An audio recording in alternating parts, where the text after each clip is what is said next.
So we've seen a lot of bills introduced to address property taxes, whether it's refundable income tax credits or increased education funding. We've talked about some property tax asking caps, those sorts of things, and also a study to review the way the state funds education, since our contention is that part of the reason property taxes are so high in Nebraska is because the state has not fulfilled its obligation to fund schools.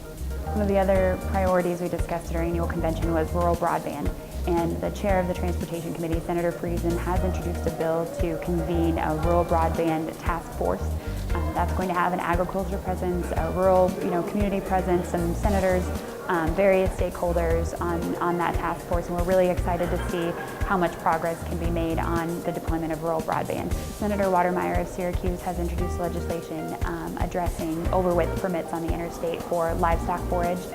That's a priority for a lot of our members. I know folks are concerned. You can do that in a state like South Dakota, and you can't currently haul overwidth forage on the interstate in Nebraska. So we're working to push that forward. We're working on a bill to ensure the Department of Revenue continues to exempt livestock equipment from sales tax. That is an agriculture input, and we want to make sure they understand animal health and welfare constitutes an ag input, and we're going to keep working on that.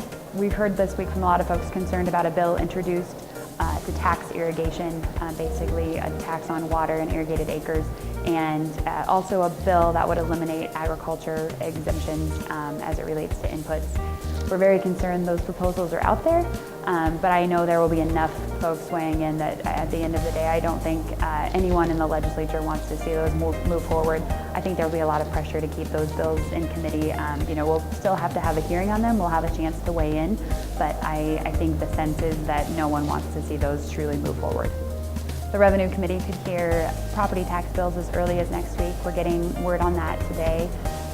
Nebraska Farm Bureau plans on encouraging members to show up, really getting the word out that this is still a priority for us, still a priority for all of our members. Nebraskans still pay the highest ag land property taxes in the nation, and we want the Revenue Committee and we want the whole legislature to hear that.